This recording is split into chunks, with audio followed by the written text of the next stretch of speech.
안녕하세요, 이현조 변호사입니다. 오늘은 저희 팀이 관리단 집회를 성공한 사례를 소개해드리려고 합니다. 이번 건물은 경기도에 소재한 연면적 약 6만 평 정도의 대규모 지식산업센터였습니다. 관리단 집회 준비 당시에 지식산업센터의 상황은 이랬습니다. 집합건물법 제9조의 3에 따라 시행사는 매수인의 2분의 1 이상이 이전 등기하면 소유자들에게 관리단 집회 소집을 요구하고 구분 소유자들이 3개월 이내에 자발적으로 관리단 집회를 소집하지 않을 경우 관리단 집회를 직접 소집할 의무가 있으나 시행사는 이 의무를 방기하고 있었습니다. 심지어 시행사는 입주 과정에서 구분 소유자들이 날인해야 하는 서류에 관리규약 설정 동의서를 끼워 넣어 날인을 받았는데 거의 대부분의 구분 소유자들은 입주지원센터에서 키를 받아가기 위해서 꼭 사인을 해야 한다 이런 설명을 듣고 그저 키를 받기 위한 생각으로 대부분 동의서에 사인을 했습니다. 그런데 문제는 관리규약에 시행사가 선정한 관리업체를 관리인으로 한다 이런 규정이 포함되어 있었던 것인데요. 시행사와 관리업체는 이 관리규약에 대한 서면 결의가 성립하여 적법 유효하게 관리규약이 제정되었고 또 관리규약의 내용에 관리인 선임도 포함되어 있기 때문에 해당 규정에 따라 관리업체가 관리인의 지위에 있다 이런 주장을 하기 위해서 이런 작업을 해둔 것으로 추정이 됩니다. 그래서 입주한 지 6개월이 지났는데도 불구하고 관리단이 구성되지 못하고 있었던 상태였습니다. 시행사가 선정한 관리업체는 동일 규모 대비 과도하게 높은 관리비를 징수하고 있었고 건물 관리도 제대로 하지 않았습니다. 그리고 입주사들에게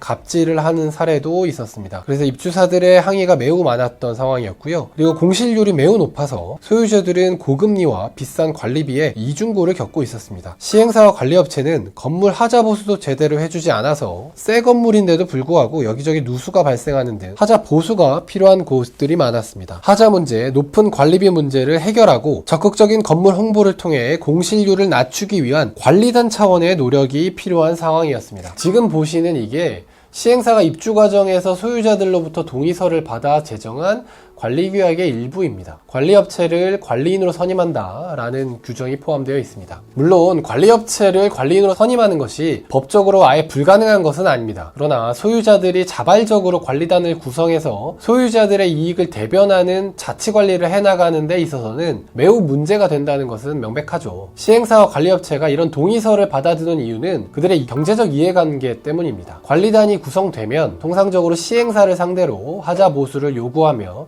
하자 소송을 제기할 가능성이 높아집니다. 그리고 관리비를 낮추기 위해 관리업체를 변경할 가능성도 매우 높죠. 그렇기 때문에 이런 시도를 사전에 차단해서 시행사와 관리업체의 이익을 지키고자 하는 것이 아닐까 이렇게 추정이 됩니다. 이렇게 키 불출 과정에서 작성한 동의서로 관리규약을 제정한 경우에 그 관리규약에 관리인 선임에 관한 내용이 있다면 집합건물법상 관리인으로 적법하게 선임된 것인지 법적으로 검토를 해보도록 하겠습니다. 관련된 규정부터 살펴보겠는데요. 24조 관리인 선임에 관한 규정입니다. 관리인은 관리단 집회의 결의로 선임되거나 해임된다. 다만 규약으로 26조의 3에 따른 관리위원회 결의로 선임되거나 해임되도록 정한 경우에는 그에 따른다 라고 되어 있습니다. 보신 바와 같이 관리인 선임은 원칙적으로 관리단 집회의 결의로 해야 되고 관리규약에 근거가 있는 경우에는 예외적으로 관리위원회 결의로 할 수도 있습니다. 즉 관리단 집회나 관리위원회에서 관리인 선임 안건을 통과시키는 방법을 통해서만 관리인 선임이 가능한 것입니다. 따라서 관리규약 중에 관리업체를 관리인으로 선임하는 내용이 포함되어 있다고 하더라도 방금 보신 집합건물법을 위반한 것이기 때문에 적법한 관리인 선임이 있었다고 보기 어렵습니다. 유사한 사안에서 대법원도 똑같은 입장을 취했습니다.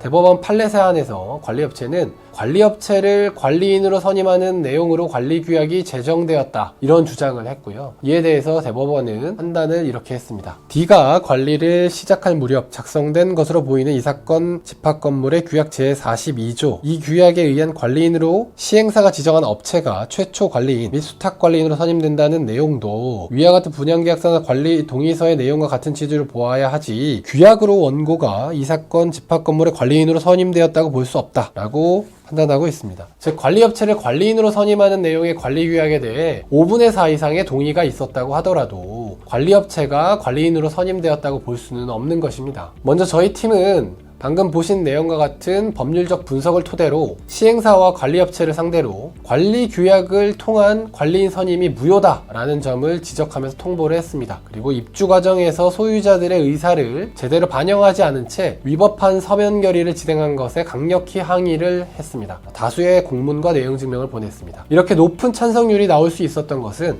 유튜브, 카드뉴스, 유인물 등 다양한 매체를 통해 효과적인 홍보 활동을 했었던 것에 기인한다고 생각합니다. 또 관리단 집회 준비 단계에서부터 변호사와 함께 빈틈없이 관리단 집회가 진행되고 관리단 집회의 적법성에 관해서 다툴 여지가 거의 없었다는 것 또한 관리업체가 소송을 포기하게 된 결정적인 계기가 되었다고 생각합니다.